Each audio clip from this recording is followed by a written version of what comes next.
امریکہ ان دنوں ٹریوان مارٹن کو انصاف دلانے کے مطالبے سے گونج رہا ہے۔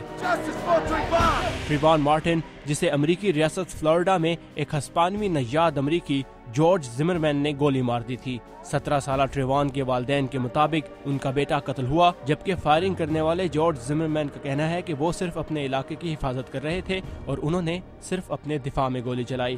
ٹریوان کے خاندان کی طرف سے مقرر کیے گئے وکیل بینجمن کرمپ کے مطابق ہم سمجھتے ہیں کہ ٹریوان نسلی امتیاز کا نشانہ بنا۔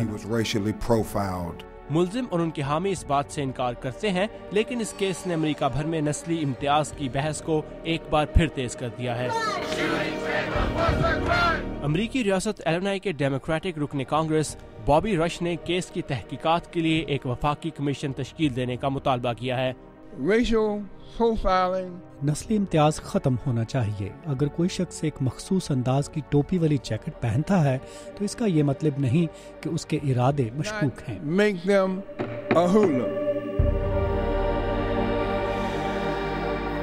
17 سالہ ٹریوان مارٹن نے ہلاکت کے وقت اس طرح کی جیکٹ پہنی ہوئی تھی جو امریکی نوجوانوں میں بہت مقبول ہے اور اسے ہوڈی کہا جاتا ہے۔ اس وقت نیو یارک سمیت امریکہ کے کئی شہروں میں ہزاروں لوگ اسی طرح کی جیکٹس پہن کر ٹریوان مارٹن کے حق میں مظاہرے کر رہے ہیں۔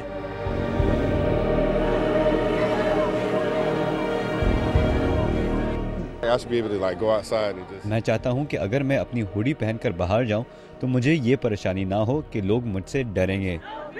اور اب یونیورسٹی اسٹوڈنٹس کو بھی یہ فکر ہے کہ کہیں ایسی ہوڈی پہننے سے لوگ ان سے ڈرنے نہ لگیں۔ دوسری طرف شہری حقوق کی تنظیمیں ڈرائیونگ وائل بلیک جیسی تحریکیں چلا رہی ہیں۔ انہیں شکایت ہے کہ سیاہ فام امریکیوں کے ساتھ پولیس جان بوجھ کر امتیازی سلوک کرتی ہے، اور سیاہ فام امریکیوں کا یہ بھی کہنا ہے کہ امریکہ میں رہنے والوں کو برابری کے حقوق دینے کے قوانین کو تبدیل کرنے کی ضرورت ہے۔ گریگ کار واشنگٹن کی ہارورڈ یونیورسٹی سے منسلک ہیں۔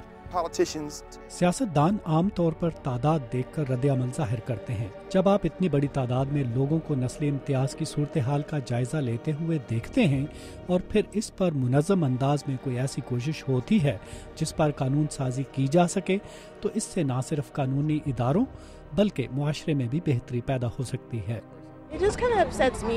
مجھے یہ دیکھ کر دکھ ہوتا ہے کہ ہم لوگوں کی شکل و صورت اور حلیے سے ان کے بارے میں اندازہ لگاتے ہیں، ان کو جانے بغیر۔ امریکہ میں کچھ سیاہ فام والدین اپنے بچوں کو اس بات کی تعلیم بھی دیتے ہیں کہ اگر انہیں پولیس روکے تو انہیں کیسے بات کرنی ہے۔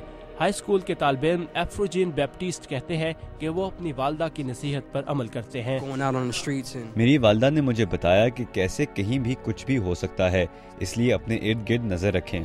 اور کئی لوگوں کا کہنا ہے کہ اس طرح کی نصیحت اکثر اوقات زندگی اور موت کے درمیان کا فاصلہ ثابت ہوتی ہے۔ ثاقب الاسلام، اردو VOA